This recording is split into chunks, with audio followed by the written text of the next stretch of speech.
Check it out, man. You know how you're free? When that system can't exploit your weaknesses anymore because you won't have any to exploit. What do I mean by that?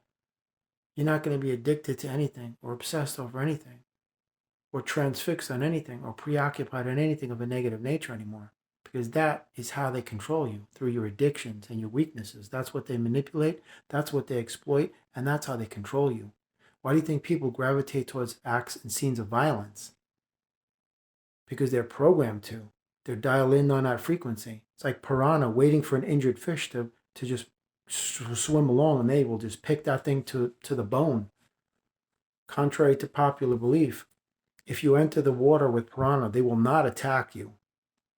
That is a myth. The only time they will attack you is if they sense either distress or you're injured. Then they're going to come for you.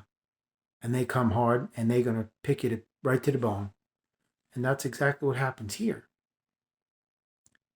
If you don't have any weaknesses, any addictions, obsessions, compulsions, habitual, behaviors that you're infatuated over something or transfixed on something or preoccupied in something of a negative nature, and you're not obsessed anymore on anything, maybe like alcohol, drugs, pornography, I don't know, video games, violent video games, who knows? There's grown men married with kids. They spend all day on the end of a couch with a headset on, yelling at some 12-year-old from another state, cursing them out, threatening them, and they're playing a video game. And these guys are in their 30s or their 40s, and they're addicted to this garbage. They can't put it down.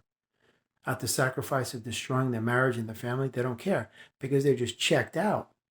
It's like a drug. It's worse than a drug, just like cell phones and the internet. That's why people are just like have it glued to their hand all day long.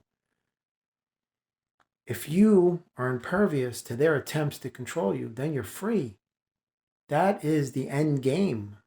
That's the end goal here, man. For you to find out how you can make that happen in your own journey within yourself, to not be addicted to their cell phones, their technology, their internet, video games, movies, sex, pornography, all of it. Because it's all a big bag of nothing, man, in the end. Even though there isn't an end, I'm just saying when you bounce off this planet and you don't come back, because that day's coming for everybody here, man. That's why I say everything you're doing here has no significance, man, because 500 years from now, no matter what you did here, ain't going to be remembered by nobody. Think about it. 100 years from now, when you're dead and gone, even though you're not going to die, I'm just using that as an example. I'm saying when you are no longer here, who's going to remember you and all of the things you've done, your accomplishments? Nobody. So don't take it serious. It's not to be taken serious. It's just to learn from. It's like a training camp. I can't say this enough times when I say the earth is not your home. You are not the body. This life is a holographic, illusionary projection. That's it. It's a three-dimensional, pixelated, holographic, illusionary simulator. It's a projection. That's all it is. You make it real because you're putting your energy in your mind when it shouldn't be there. You should keep your cosmic energy where it belongs and your soul connected to your higher self. That's it. And there's so many people projecting this as reality. That's why it becomes so intense. Because the physical mind only recognizes physical objects and physical elements because that is the environment that it operates in. That is the three-dimensional, linear, lateral environment that the physical mind operates in. The postmodern mind, the industrialized mind, the pedestrian mind. That's why all you recognize, acknowledge, and confirm as reality is things you can see and taste and touch and smell and hear and all that. Anything that your five senses confirms as reality, that they can sense and detect, that is reality to you. Again, I always say, what about the wind? What about sound? What about thoughts? You can't see them, but how do you know they're there? Just like everything else in the cosmos. But anyway, to end this video, just by simply saying, work on removing those elements that they tether themselves to you with, because that's how they pull you down. Are you very aggressive? Are you very quick to use your fists? Well, work on not being that person anymore. Work on being peaceful and communicating instead of instantly just, going to violence as the first resort. Work on not being that type of a person. that explodes if somebody just looks at you the wrong way.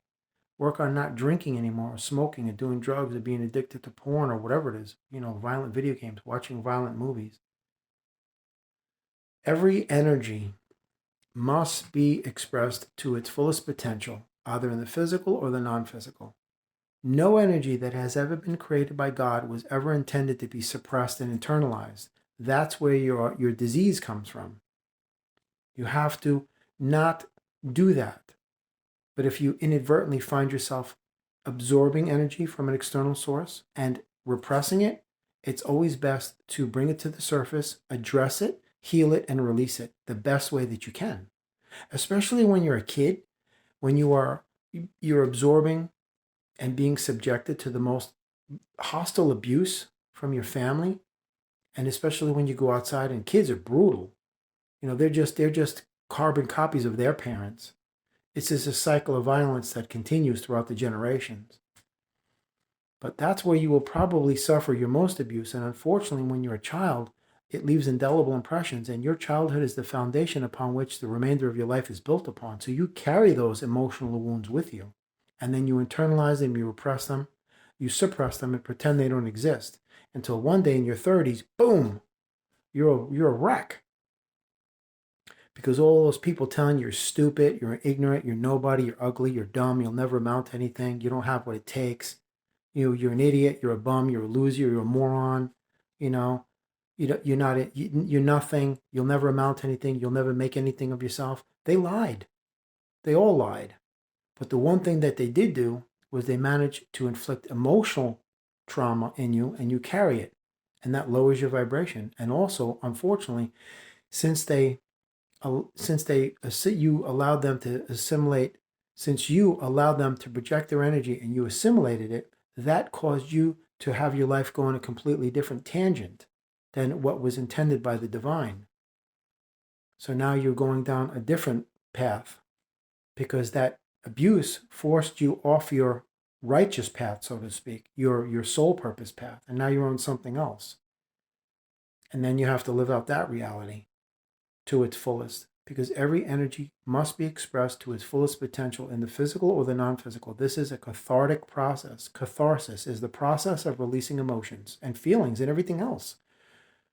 I remember when I used to do open mics, and I had all these people come by, 30, 40 people coming by, and I'm like, who are you guys here to see? We're like, we're here to see you. I was like, whoa, But after a while, I got bored of doing the open mics, and I used to just spend time in the crowd motivating people to stop being afraid, to live their dreams. I remember one time clearly, there was this young girl named Amanda, who was a friend of a person I knew, and she just came to watch her friend do an open mic. And I said, why are you here? Oh, I'm just here to hang out with her. I said, do you play guitar? She says, yes. And then she was like, I asked her, why don't you do open mics? Well, I'm too afraid and I'm too busy. All these excuses. I did this to myself several years earlier. I supplied myself with 1 million excuses why not to take the stage, but I didn't give myself one reason why I should. And that's when I put myself in check. I said, yo, man, this is my dream right here. I'm not going to freaking dial myself out of this. Forget this. No way. So I told this young lady, I said, what are you afraid of? Well, the crowds and, all this nonsense. And I said, stand up. She says, what? I said, stand up. And she did. And I said, give me your hand. And she goes, what? What are you talking about? I said, give me your hand. So she did. And I walked on stage. And I stood her right behind the microphone. And I said, there you go. She goes, oh my God, is this it? Is this all there is? I said, see? There's nothing to be afraid of. It's all in your head. Because once I gave her a different perspective view, it changed the whole dynamic for her. And that illusion of fear went away. That's what people do to themselves. You can either be an audience member your entire life or be on stage performing. It's your choice. Because the fear is something you're doing to yourself, whether you realize it or not. That is what is the greatest impediment and hindrance in your reality, is you. There's no chains on your feet. The only chains you're going to find are invisible chains wrapped around your mind. Those are the only chains that there are. There's nothing to be afraid of. So when you get to that point, you're free. There's no addictions. There's no obsessive compulsive behaviors. They can't control you. They can't manipulate you. They can't rule or dominate your reality anymore. They can't govern your actions. They can't tell you what to do. They can't command you and order you around anymore because you're free from their system. Their system sustains itself on you remaining addicted to negativity. And that is the truth. Stop being afraid. Remove all of your addictions, man, and free yourself. There's nothing to be afraid of when it comes to you being yourself and living your dreams, because who else is going to live your dreams for you but you? Think about it. Seriously.